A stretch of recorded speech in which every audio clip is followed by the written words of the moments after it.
오늘은 이 거룩함이라고 하는 말씀에 포커스를 좀 맞추려고 합니다. 오늘 본문의 말씀을 통해서 우리가 한 가지 기억해야 될 게 있어요. 여러분, 성도들이 성도답지 못한 이유가 뭘까요? 학생이 학생답지 못하고 군인이 군인답지 못하고 예수 믿는 하나님의 사람들이 하나님의 사람답지 못한 이유가 뭘까라고 생각을 해보면 분명한 한 가지의 결론을 도출할 수 있게 되어집니다. 그게 뭔지 아십니까? 자신들이 무엇을 위해서 부름을 받았고 자신이 무엇을 위해서 그와 같은 일을 하는지에 대한 의식이 없다는 거예요. 예를 들면 이런 겁니다. 여러분, 우리가 거룩이라고 하는 걸 우리가 잘 알고 있죠. 거룩은 구별됨이에요.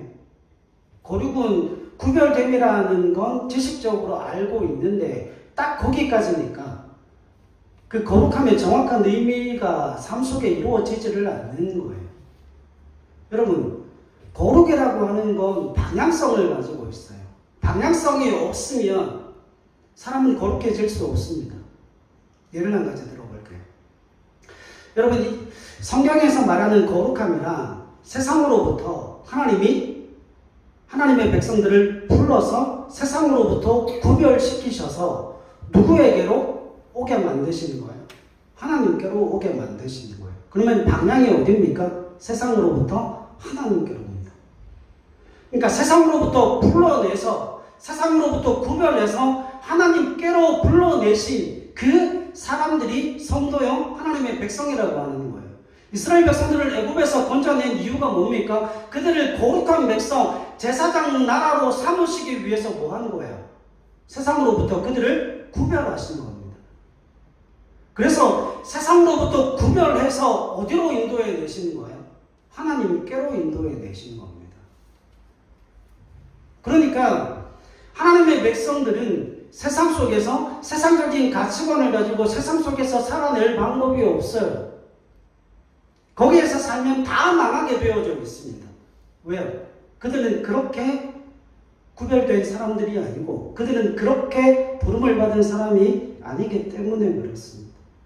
가장 중요한 건 그거예요. 내가 어디로 부름을 받았고 그 부름을 받은 곳이 어디인지를 정확하게 알고 있어야 거기에 합당한 삶의 모습을 취할 수 있다라고 하는 겁니다. 여러분, 부모가 아이들을 학교에 왜 보냅니까? 저는 공부하라고 보냅니다. 그래서 학교에서 공부도 하고 방과후도 하고 친구들과 사이좋게 놀기도 하고, 중요한 건 학교에 보내서 그 아이가 그 학교에서 무엇인가를 배우도록 하기 위해서 아이를 학교에 보냅니다. 그래서 학생은 배우는 사람이에요. 근데 학생이 학생이기를 포기하면 어떤 일이 발생하죠? 그때부터 아르바이트를 시작을 하게 되고 배우는 걸 멈추게 되는 일들이 일어납니다. 왜 그럴까요? 자기 자신에게서 가장 중요한 일이 무엇인지를 모르기 때문에 그렇습니다. 여러분, 군인이 나라 지키라고 국가에서 부름을 받았는데 그 군인이 자기가 왜 부름을 받았는지를 몰라요. 그러면 나라를 제대로 지키겠습니까? 나라에 충성할 수 있겠습니까? 못한다는 거죠. 그래서 오늘 본문의 말씀 속에 하나님이 이스라엘 백성들을 불러 세우신 목적이 기록되어져 있고 거기에 굉장히 중요한 사실 하나가 기록되어져 있습니다. 자, 여러분, 우리가 읽었던 신명기 7장 다시 한번 보시죠. 신명기 7장 6절 말씀 한번 보겠습니다. 6절 같이 읽읍시다. 시작. 너는 여호와 내 하나님의 성민이나 내 하나님 여호와께서 지상 만민 중에서 너를 자기 기업의 백성으로 택하셨나니. 자, 오직 너희가 그들에게 행할 것은 이것이니라 이야기를 하시면서 6절에 너는 여호와 내 하나님의 뭐라고 이야기하세요? 성민. 성민이 뭐예요? 거룩한 성이에요. 거룩한 백성이에요. 그러면 이스라엘 백성들은 하나님 앞에 거룩하게 특별히 구별된 백성이라는 거죠. 무엇을 위해 구별된 백성이죠? 하나님의 기업의 백성, 하나님의 소유로 구별된 백성이라고 하는 거예요. 그러니까 성도들에게 있어 가장 중요한 개념 중에 하나는 내가 하나님의 소유로 부름을 받았고 나는 하나님께서 세상으로부터 구별하여 세우신 거룩한 하나님의 소유, 하나님의 백성이라고 하는 그 인식을 늘 가지고 있어야 한다는 거예요. 그래서 그 거룩한 백성이라고 하는 의미는 반드시 뭘 가진다고 그랬어요? 방향성을 가진다고 그랬죠. 여러분, 이 방향성을 잃어버리면 백성이 백성 되어질 수 없습니다. 그러니까 하나님의 백성, 다시 말하면 교회라고 하는 공동체는 세상적인 방식으로 운영된다, 안 된다? 하나님의 교회가 세상적인 방식으로 운영되기 시작하면 그건 더 이상 교회가 아닙니다. 왠 줄 아십니까? 왠 줄 아십니까? 교회는 부름받은 하나님의 백성들의 공동체이기 때문에 교회는 하나님의 소유예요. 다시 말하면 하나님의 통치와 하나님의 다스림이 이루어지는 공간이라고 하는 거죠. 그리고 그렇게 부름받은 하나님의 백성들, 그렇게 부름받은 하나님의 자녀들은 결국 하나님의 소유로서 하나님이 그들에게 주신 그 율법과 율례와 규례를 따라 살아야 될 책임을 가지고 있다라고 말씀을 하고 있는 겁니다. 자, 거룩함은 방향성을 가지고 있다라고 그랬죠. 그래서 이 거룩한 방향성이라고 하는 것, 다시 말하면 우리가 거룩한 하나님의 자녀가 되고 백성이 되었다라고 하는 그것 때문에 이 거룩함을 근거로 해서 우리가 뭘 받는 게 아니에요. 보상을 받는 게 아닙니다. 거룩함은 우리가 하나님의 백성이 되었기 때문에 그 하나님의 은혜를 누리게 되어지는 거죠. 그러니까 가나안 땅은 어떤 땅이에요? 우리가 하나님의 자녀요 백성이라고 하는 신분을 가졌기 때문에 들어가서 하나님께서 허락하신 적과 꿀을 누리는 땅이에요. 그걸 향유하는 땅이라는 거죠. 그게 무엇으로 주어지지는 않았어요? 보상으로 주어지지는 않았습니다. 제가 왜 이 이야기를 하는지 설교를 좀 들어보시면 알 겁니다. 여러분, 고린도전서 1장 30절 한번 가보십시다. 고린도전서 1장 30절 신약에 있습니다. 고린도전서 1장 30절 같이 읽읍시다. 시작. 너희는 하나님으로부터 나서 그리스도 예수 안에 있고 예수는 하나님으로부터 나와서 우리에게 지혜와 의로움과 거룩함과 구원함이 되셨으니 아멘. 자, 여기에 보면 하나님께서 우리를 위해 누구를 보내셨대요? 예수님을 보내셨습니다. 그런데 예수님께서 우리를 위해 십자가를 지시고 우리의 구원을 위해 돌아가셨는데 예수님 안에는 우리가 필요로 하는 그 모든 것들이 예수님 안에 다 들어가 있습니다. 하나님으로부터 나와서, 예수는 하나님으로부터 나와서 우리에게 지혜와 의로움과 거룩함과 무엇이 되셨다고요? 구원함이 되셨다고요. 그러니까 결국 우리가 하나님의 백성으로 살고 하나님의 자녀로 살고 하나님의 자녀다운 삶을 살려고 할 때에 예수 그리스도 안에 이미 우리에게 필요한 모든 것들이 다 어떻게 되어져 있어요? 들어가 있어요. 구원함이, 의로움이, 거룩함이, 구별됨이, 지혜로움이 그 예수 안에 다 포함이 되어져 있다라고 말씀합니다. 자, 이게 무슨 말인가 하면 이러는 거예요.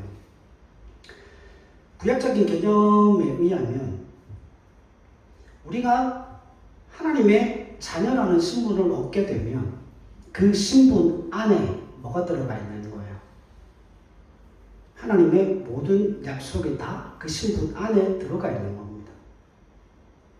자, 하나님이 우리를 위해 예수 그리스도를 이 땅 가운데 보내주셔서 그 예수 안에 뭐가 있다고요? 지혜와 거룩함과 의로움과 구원함이 들어가 있듯 이제 그 예수로 말미암아 우리가 구원함을 받고 예수 그리스도를 내 구주로 영접하게 되어지면 그 예수 안에 들어있던 그 모든 것들이 다 누구의 것이 됩니까? 우리가 누리고 향유하는 것들이 되어진다라고 하는 거죠. 왜요? 예수 안에 그것이 다 들어와 있는데 우리가 그 예수 안에 있기 때문에. 이해하시겠어요? 그러면 지금 구약적인 배경에서 보면 우리가 하나님의 자녀가 되고 백성이 되었다라고 하는 하나님의 자녀요 백성으로서의 신분과 지위를 얻게 되면 그 안에 신분과 지위 안에 포함되어져 있는 하나님의 모든 약속과 특권들이 다 누가 누리고 향유하고 경험할 수 있는 것들이 되어집니까? 하나님의 자녀, 백성들 안에 그 하나님의 약속과 특권들이 다 들어와 있다는 거예요. 이해하시겠습니까? 그러면 가나안 땅에 들어가는 건 뭐에 관한 문제가 아니에요. 보상에 관한 문제가 아닙니다. 이해하시겠어요? 보상에 관한 문제가 아니고 그 가나안 땅은 우리가 하나님의 자녀라고 하는 신분과 하나님의 백성이라고 하는 그 지위 안에 뭐가 포함되어져 있는 거야? 가나안 땅이 포함되어져 있는 거예요. 왜? 하나님이 약속으로 주신 약속의 땅이기 때문에. 그러니까 하나님의 자녀와 백성들만이 뭐를 누리는 거예요? 그 약속의 은혜와 약속의 충만함과 그 풍성함을 누리게 되어지는 겁니다. 그래서 이스라엘 백성들이 가나안 땅에 들어갈 때 그것이 그들에게 주어진 보상이 아니에요. 그건 그들에게 당연히 주어진 특권이고 권리입니다. 왜요? 나는 하나님의 자녀예요. 나는 하나님의 백성입니다. 예를 들면 이런 겁니다. 우리 여운이가 집에 문을 열고 들으면서 지가 그 집을 산 것처럼 자기 집이라고 들어오잖아요. 걔는 그 집 구할 때 단돈 10원도 보탠 적이 없는데 그 집을 누구 집이라고 부릅니까? 아빠 집, 엄마 집이라고 안 부르죠. 우리 집이라고 불러요. 왜 그렇습니까? 그 아이가 누구의 자녀이기 때문에요? 제 아들이기 때문에요. 제 딸이기 때문에요.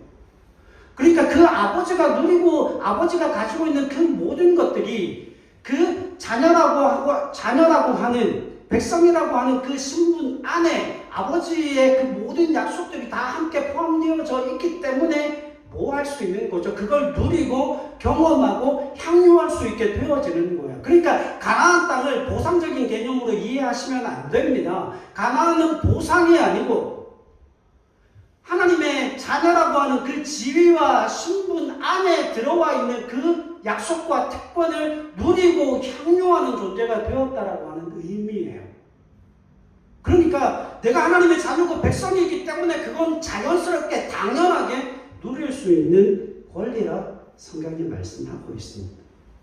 여러분, 우리가 싸워야 되는 싸움은 전혀 다른 싸움이에요.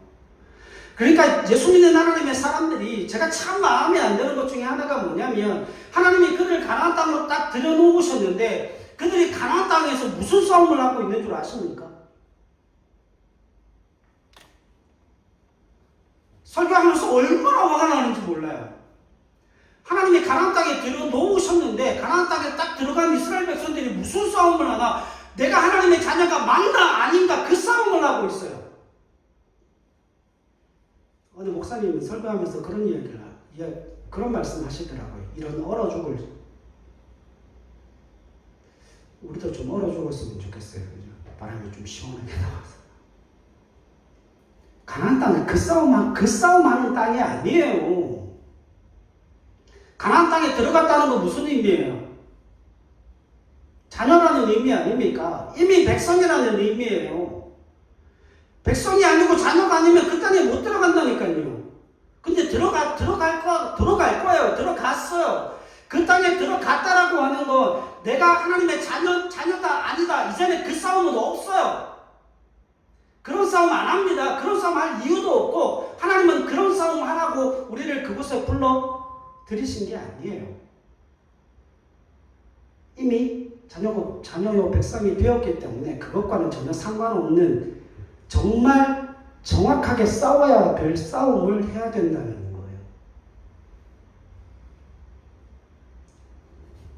여러분, 우리가 하나님의 자녀라는 신분을 가지면 그 신분 속에 하나님이 허락하신 약속과 그 모든 특권들이 다 주어진다 그랬죠.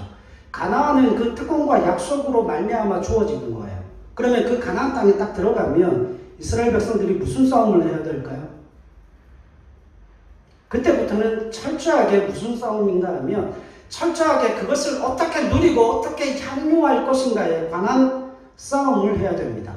그때부터는 무슨 싸움이에요? 수준의 싸움인 겁니다. 신분과 지위에 대한 싸움이 아니고 뭐에 대한 싸움이에요? 수준에 관한 싸움이에요. 예를 하나 드십시다. 여러분, 제가 그 초등학교 다닐 때 탁구를 좀 쳤어요.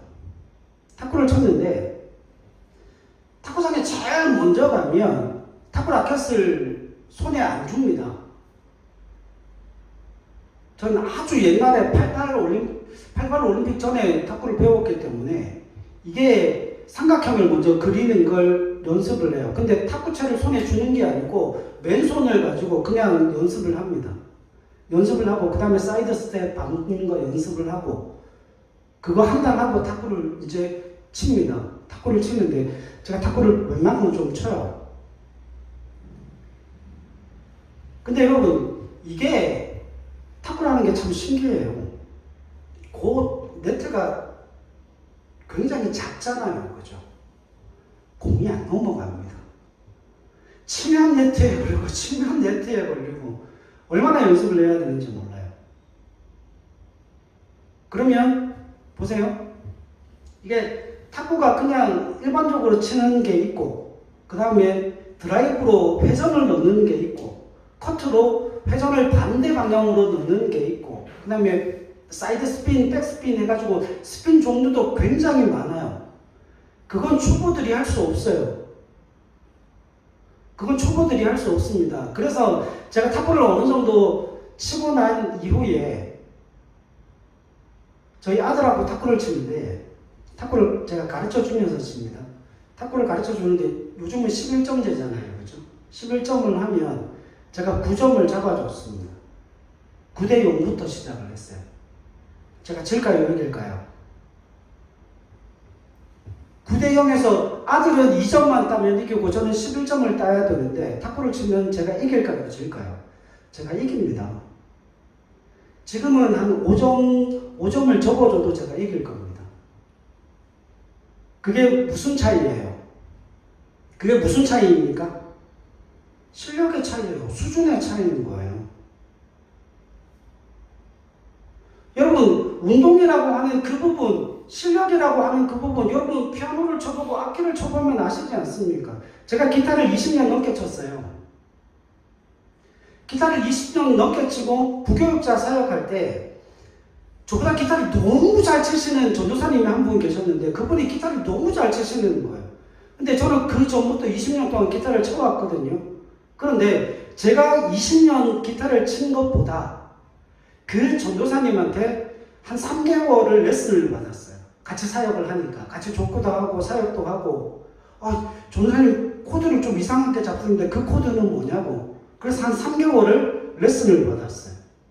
그런데 아십니까? 20년을 혼자서 독학으로 기타를 치는 것보다 그 3개월 레슨 받았는데 20년 배운 것보다 훨씬 더 많이 늘었어요. 이게 무슨 차이예요? 수준의 차이인 거예요. 여러분, 사람들의 신앙이 왜 천차만별이죠? 똑같은 성경을 읽고 똑같은 설교를 듣고 별반 다를 것 없는 삶을 살아가잖아요. 그럼에도 불구하고 왜 신앙이 이렇게 천차만별인가? 이유는 분명합니다. 우리가 하나님의 자녀 백성으로서 이 땅을 살아가는 동안에 우리가 감당해야 될 그 싸움이 무엇인가 하면 수준의 싸움이기 때문에 그래요. 그건 100% 하나님께서 우리에게 100% 책임으로 물으시는 과정이라고 하는 겁니다. 구원에 관한 한 하나님께서 100% 관여하시지만 이제 가나안 땅을 선물로 주시고 하나님의 자녀로서 성장하고 자라가는 데 있어서 하나님께서는 우리에게 100% 책임을 요구하십니다. 물론 하나님이 우리 홀로 내버려 두지 아니하시고 그렇게 성장하고 성숙되어져 가는 과정에도 개입하시죠. 무엇으로? 성령의 임재로. 그래서 결국 하나님의 100%와 우리의 100%가 합력하여서 성장하고 성숙하고 하나님의 자녀여 백성다워진다라고 하는 겁니다. 자, 그 수준의 싸움은 뭘로 하는 거죠? 그 수준의 싸움을 뭘로 하겠습니까? 성경은 분명하게 이야기합니다. 오늘 내가 너희에게 말하는 바 너희가 그 땅에 들어가거든 거기에 바알과 아세라를 섬기는 수많은 나라와 민족들, 7 족속이 헷가히 부와 기여 7 족속들이 그 땅에 있을 텐데, 그 땅의 백성들이 섬기는, 그 땅의 백성들이 살아가는 삶의 방식이 아니라 하나님의 말씀과 율례와 규례와 율법을 지키고 따르고 순종함을 통하여서 너희가 뭐 할 수 있어요? 그 땅에서 거룩하게 구별되고 하나님의 자녀답고 백성다운 수준으로 성장해 갈 거라는 겁니다. 그러니까 수준의 싸움은 뭐에 대한 싸움이에요? 계명과 성경이 요구하는 계명과 순종에 관한 싸움입니다.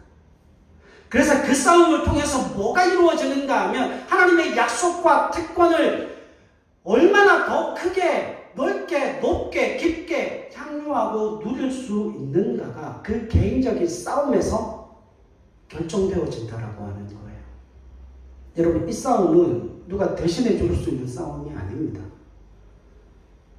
여러분, 제 아들, 딸들은 제 생명보다 귀한 아들, 딸들이죠. 그럼에도 불구하고 제 생명보다 귀한 아들, 딸들이지만 이 싸움은 제가 저 아이들을 대신해서 해줄 수 없는 싸움이에요. 이건 그들이 싸워야 되는 싸움입니다. 우리 성희와 예슬이와 예원이가 자기 스스로 책임지고 감당해야 되는 싸움이에요. 대신 저는 눈물로 기도하죠. 그러나 그 싸움을 대신 싸워줄 수는 없다라고 하는 겁니다. 그래서 여러분, 그래서 거기에서 뭐가 나오는가 하면 똑같은 말씀을 듣고 똑같은 삶을 사는 것 같은데 신앙의 수준이 천차만별인 거예요. 왠 줄 아십니까? 치열한 사람이 있고 덜 치열한 사람이 있고 치열하지 않은 사람이 있고 포기하는 사람이 있기 때문에 여기서 제일 어리석은 질문 하나가 그겁니다. 여러분, 하나님이 이스라엘 백성들을 가나안 땅에 들여놓으셨는데 그럼 이런 질문이 생길 거 아니에요. 목사님, 그 치열한 싸움, 그 수준에 대한 싸움을 포기하면 어떻게 됩니까? 정말 바보 같은 질문이지만 답은 해야 되겠죠. 이게 우리 인간의 악함이에요. 이게 우리 인간의 악함이에요. 하기 싫다는 거 아닙니까?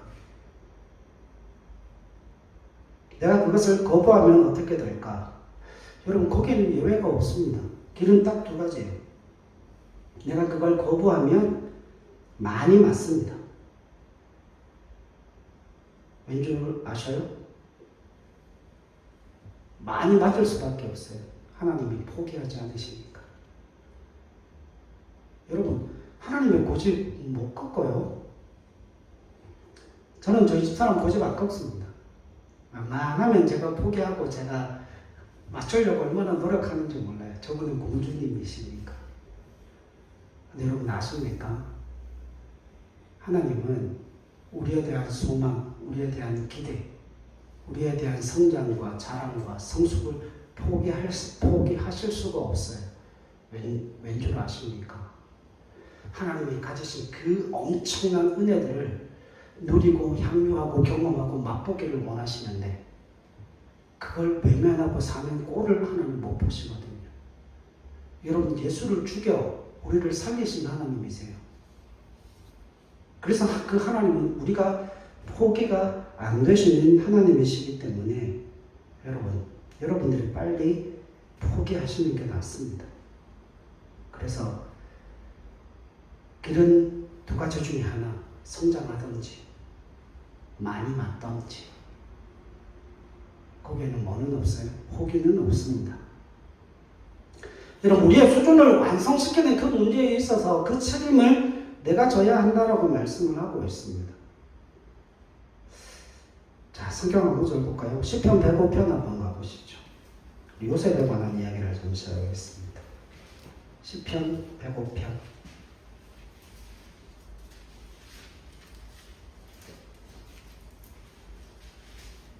17절로 20절입니다. 시편 105편 17절로 20절 읽읍시다. 시작. 그가 한 사람을 앞서 보내셨으며 요셉이 종으로 팔렸도다. 그의 발은 착고를 차고 그의 몸은 쇠사슬에 매였으니 곧 여호와의 말씀이 응할 때까지라. 그의 말씀이 그를 단련하였도다. 왕이 사람을 보내어 그를 석방하며 무사람의 통치자가 그를 자유롭게 하였도다. 아멘. 여러분, 요셉은 전생애를 걸쳐서 영광의 자리에 오를 때까지 많은 세월을 고난 속에서 살았죠. 뭐를 가졌는데? 하나님의 꿈을 가졌는데. 하나님의 꿈에 습격을 받고 하나님의 꿈을 가졌는데 그 인생이 정말 기구한 인생을 살았습니다. 형제들에게 팔리게 되고 보디발의 집에 들어가서 노예 생활을 하다가 정말 열방의 복이 배웠음에도 불구하고 억울한 일을 당해서 왕의 감옥까지 갇히게 되는 일들이 일어나게 되죠. 근데 성경이 정확하게 이야기를 합니다. 18절에 그의 발은 착고를 차고 그의 몸은 쇠사슬에 매였으니. 여러분, 저 한번 보세요. 요셉이 그 왕의 감옥에 갇혔을 때에, 여러분, 우리는 그냥 성경을 읽지만 이거 아무것도 아닌 일이 아니에요. 성경 원문을 찾아보니까 이 몸이라고 하는 게 혼이라고 되어져 있습니다. 요셉이 지금 발에 착고를 차고 그의 몸이 쇠사슬에 매여 있는데 이걸 뭐라고 표현했는가 하면 그 쇠사슬이 요셉의 혼을 뚫고 나온 거예요. 다시 말하면 무슨 이야기죠? 정신이 없었다는 이야기입니다. 정신이 훅 빠졌다는 이야기예요. 완전히 실망, 좌절, 낙심으로 일어설 수 없는 지경에까지 요셉도 그 지경으로 내몰림을 당한 겁니다. 그냥 믿음으로 버텨냈다, 그냥 신앙으로 버텨냈다, 그걸로 퉁치면 안 돼요. 그의 영혼이 꿰뚫릴 정도로 그는 완전히 무너졌어요. 완전히 절망 상황 속에 놓여져 있었습니다. 근데 그게 언제까지였는가 하면 19절에 보면 여호와의 말씀이 응할 때까지라. 그런데 성경이 정확하게 이걸 뭐라고 이야기를 하는가 하면 그의 말씀이 그를 단련시켰다라고 이야기를 해요. 자, 그러면 중요한 내용이 한 가지 나옵니다. 하나님의 목적은 뭐였을까? 여러분, 하나님이 요셉에게 주신 꿈은 애굽의 총리입니다. 그렇죠? 나중에 그 꿈의 실체를 보게 되잖아요. 하나님은 요셉에게 꿈을 주셨을 때 요셉이 애굽의 총리가 되어진다는 그 사실을 하나님은 이미 알고 계셨지만 누구는 모릅니까? 요셉은 알지 못합니다. 그런데 거기에서 우리가 정말 깊이 깨달아야 되는 사실 한 가지는 무엇인가 하면 하나님은 요셉을 단순히 애굽의 총리직에 앉히는 게 목적이 아니었다는 거예요. 이해하십니까? 요셉에게 애굽의 총리직 그 자리를 주시기 위해 요셉에게 꿈을 주신 게 아니라는 거예요. 그러면 그 긴 훈련의 과정, 연단의 과정, 여러분 17살에 애굽으로 팔려갑니다. 노예가 됩니다. 13년 동안 감옥 생활을 하고 노예 생활을 하고 그 모든 과정을 성경이 뭐라고 이야기를 하는가 하면 단련시켰다라고 이야기를 합니다. 원치 않는 뭘 받은 거예요? 훈련을 받은 거예요. 원치 않는 고난과 역경 속에서 하나님은 그를 단련시켰다라고 이야기를 합니다. 요셉은 거기에 뭐 한 적이 없어요? 예스한 적이 없습니다. 하나님의 분명한 목적 속에서 요셉은 고난당하고 단련당하죠. 그 말씀이 응하고 임할 때까지 고난과 역경 속에서 그 인고의 세월을 버티고 인내하면서 요셉이 가지게 되는 게 있습니다. 거기서 하나님의 뜻이 발견되어지게 되죠. 요셉이 애굽의 총리가 되자마자 애굽의 토지법을 개혁합니다. 그리고 적재적소의 사람들을 인재를 등용함을 통하여서 다른 나라와 민족과 열방의 곡식을 제공하는 일에 있어 부족함이 없도록 만듭니다. 인사권, 입법권, 그 모든 것들을 다 동원해서 열방의 백성들을 살리게 되죠. 결국 하나님께서 요셉으로 하여금 그 모든 인고의 과정을 겪게 하신 가장 중요한 이유는 그에게 애굽의 총리직을 주시는 게 목적이 아니고 그 애굽의 총리라고 하는 그 자리를 주시는 게 목적이 아니고 그 애굽의 총리라고 하는 그 직, 애굽의 총리라고 하는 그 자리에 걸맞는 인격과 존재를 만들어내시기 위해서 뭐가 필요했다는 거예요? 그 13년 동안에 그 고난이 필요했다는 거예요. 여러분, 하나님은 하나님 말씀 한마디면 다 되는 것 아닙니까? 그렇게 생각하지 않으세요? 하나님 그냥 애굽의 총리로 그냥 세워놓으시면 되죠. 근데 애굽의 총리가 목적이 아니었다니까요. 여러분, 애굽의 총리에 올라갔는데 행정력이 없어요. 정체력이 없어요. 애굽의 총리에 올라갔는데 뭐가 없어요? 계획이 없어요. 아무것도 할 수 있는 능력이 없어요. 하나님 그거 원하시지 않는다니까요. 그래서 요셉에게 꿈을 주셨지만 그 꿈을 이루어감을 통하여서 그 꿈이 실제로 요셉의 삶 속에 이루어지고 요셉이 그 꿈을 실행에 옮기고 하나님의 역사를 이 땅 가운데 이루어갈 수 있는 실력, 인격의 존재로 그를 바꾸어 놓는 과정이 필요했다는 거예요. 그게 성장과 성숙의 과정이죠. 여러분, 거기에 걸맞는 인격을 하나님이 원하시는 거예요. 다시 신명기 7장으로 가십시다.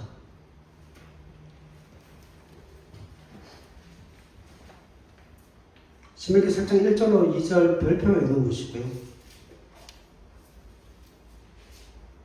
같이 읽읍시다. 시작. 내 하나님 여호와께서 너를 인도하사 내가 가서 차지할 땅으로 들이시고 내 앞에서 여러 민족, 헷 족속과 기르가스 족속과 아모리 족속과 가나안 족속과 브리스 족속과 히위 족속과 여부수 족속 곧 너보다 많고 힘이 센 7 족속을 쫓아내실 때에 내 하나님 여호와께서 그들을 네게 넘겨 내게 치게 하시리니 그때 너는 그들을 진멸할 것이라. 그들과 어떤 언약도 하지 말 것이요 그들을 불쌍히 여기지도 말 것이라. 자, 여기에 두 가지가 나와요. 첫 번째, 그 모든 환경은 누가 만드신다? 하나님이 만드신다. 보세요. 내 하나님 여호와께서 너를 인도하사 네가 가서 차지할 땅으로 들이시고 네 앞에 여러 민족, 그걸 누가 쫓아내세요? 하나님이 쫓아내세요. 보세요. 1절 하반절에 말하지 않습니까? 너보다 많고 힘이 센 7 족속들을 쫓아내실 때에 그리고 내 하나님 여호와께서 그들을 네게 넘겨 네게 치게 하시리니 그 환경과 여건은 하나님이 만들어 주실 거예요. 우리는 그 싸움하는 게 아니에요. 우리가 해야 되는 싸움은 전혀 다른 싸움이에요. 우리가 해야 되는 싸움은 2절 하반절에 있어요. 그들과 어떤 언약도 하지 말 것이요 그들을 불쌍히 여기지도 말아라. 이게 뭐에 관한 이야기입니까? 그 환경적인 모든 것들은 내가 마련해 줄 것이지만 그러나 너희가 책임지고 감당해야 될 사명이 있다. 그들과 언약하지 마라. 네 아들을 그들의 딸과 결혼시키지 말고 그들의 딸을 네 며느리로 받아들이지 마라. 하나님의 말씀과 하나님의 율례와 하나님의 규례와 하나님의 백성다운 삶을 살아가기 위해서 하나님의 말씀에 순종하고 충성하고 헌신하는 삶을 살라라고 이야기를 하시죠. 그 책임을 누구에게 주십니까? 그 책임을 누구에게 주세요? 이스라엘 백성들에게 주십니다. 여러분, 이걸 쉽게 이야기하면 이런 거예요. 지금 오늘 우리가 가지고 있는 믿음과 신앙의 방식으로 설명을 하자면 이런 겁니다. 힘들고 고통스럽고 어렵지, 괜찮아, 너의 먹고 입고 마시고 네 생명의 길을 내가 책임져 줄 거야. 그러나 네 마음 가운데서 세상의 그 어떤 것에도 마음을 뺏기지 말고 오직 여호와 하나님이 유일한 하나님이심을 믿음으로 고백하고 그 하나님만 따르고 숨기고 순종하며 그 하나님으로 말미암아 열방에 복이 되는 하나님의 사람으로 살라는 겁니다. 그래서 나라는 존재를, 나라고 하는 그 존재를 변화시켜가는 하나님의 사람이 되라는 거예요. 환경 바꾸라는 거 아니에요. 그 환경은 누가 바꾸는 거예요? 하나님이 바꾸시는 겁니다. 내가 해야 되는 일은 하나님이 그 모든 환경을 바꾸어 주실 것이니까 우리가 두렵고 떨리는 마음이 있지만 그건 하나님께 맡기시라는 거예요. 그리고 흔들리는 내 마음을 붙들어서 하나님 나는 믿음으로 살아보겠습니다. 하나님의 은혜로 살아보겠습니다. 열방에 복이 되며 살아보겠습니다. 그거 하나님 우리에게 책임으로 우리에게 맡겨주신 거예요. 자, 그러면 여러분 하나님 하시면 되지 왜 그걸 우리에게 맡겨주시는가?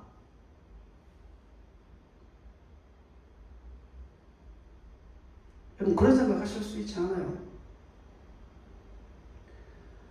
여러분 하나님이 다 하실 수 있지만 우리에게 그걸 맡겨주시는 이유가 있습니다. 하나님 우리를 뭐로 만들지 않으셨어요? 로봇, 기계로 만들지 않으셨어요. 인격체로 만드셨어요. 인격체라고 하는 건 대등한 존재라고 하는 겁니다. 그래서 뭐 할 수 있습니까? 대화할 수 있고 설득할 수 있고 설득 배워질 수 있고 때로는 화도 부리고 때로는 욕도 하고 그게 당연한 거죠. 그게 인격적인 존재라고 하는 겁니다. 여러분 하나님이 우리를 그렇게 만드셨어요. 우리를 그렇게 인격적인 존재로 만드신 가장 중요한 이유는 하나님이 우리를 사랑하셨다라고 이야기를 합니다. 사랑은 대등한 존재이어야 가능한 거예요.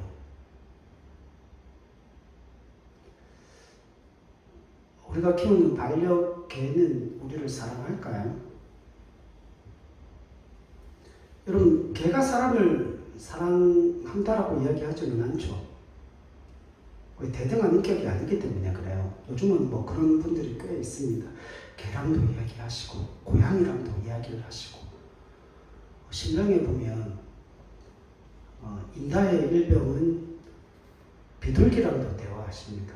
그 비둘기의 이름이 최일구라고 하는 비둘기죠. 최일구, 999. 그 희한한 인간들이 다 나오죠. 근데 여러분 사람은 대등한 인격끼리만 가능한 거예요. 그래서 하나님이 우리에게 뭘 하지 않으십니까? 우리를 기계처럼 조종하지 않으십니다. 그래서 성경에 보면 그런 이야기들이 참 많이 나와요.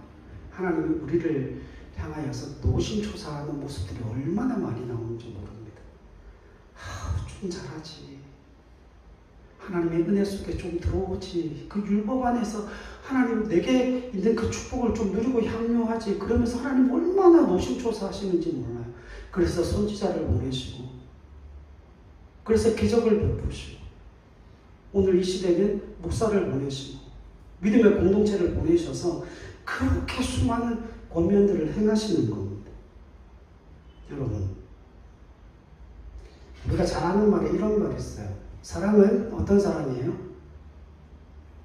사랑은 내리사랑이라고 하는 말이 있죠. 근데 이거는 좀 수정을 해야 될 것 같아요. 사랑은 내리사랑이 맞죠. 부모가 자녀를 위해 희생하고 부모가 자녀에게 모든 것을 내어주는 그 사랑으로 그들을 사랑하는 게 맞습니다. 그런데 부모도 뭐가 필요해요? 사랑이 필요한 존재입니다. 여러분 자녀들이 착각하는 게 있어요. 자신들이 사랑받는 것은 당연하게 여기면서 부모도 사랑이 필요하다는 사실을 생각지를 않아요. 그래서 세상에서 가장 큰 불효가 뭔지 아십니까?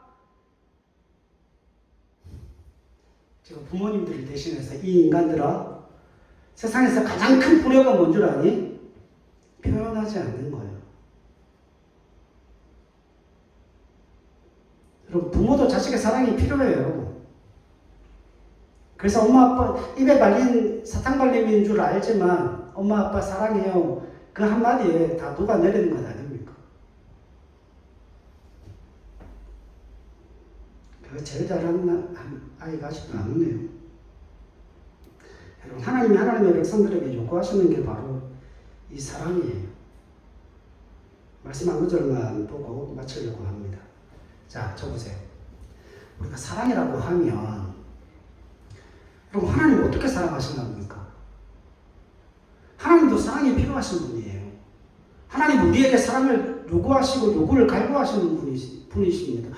저도 우리 딸, 아들들한테 사랑받기를 원해요. 인간들이 표현을 좀 했으면 좋겠어요. 눈에 보이니까 알람방구를 끼면서 아빠 사랑해.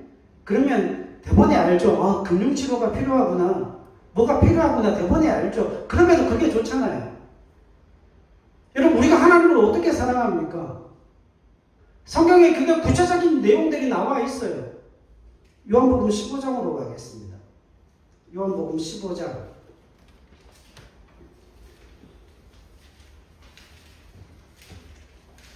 포도나무 비유 줬죠. 9절로 12절 보겠습니다. 사랑이 이겁니다. 사랑이 이거예요. 요한복음 15장 9절로 12절 읽읍시다. 시작. 아버지께서 나를 사랑하신 것 같이 나도 너희를 사랑하였으니 나의 사랑 안에 거하라. 내가 아버지의 계명을 지켜 그의 사랑 안에 거하는 것 같이 너희도 내 계명을 지키면 내 사랑 안에 거하리라. 내가 이것을 너희에게 이름은 내 기쁨이 너희 안에 있어 너희 기쁨을 충만하게 하려 함이라. 내 계명은 곧 내가 너희를 사랑한 것 같이 너희도 서로 사랑하라는 이것이니라. 아멘. 여러분, 우리가 하나님을 어떻게 사랑해요?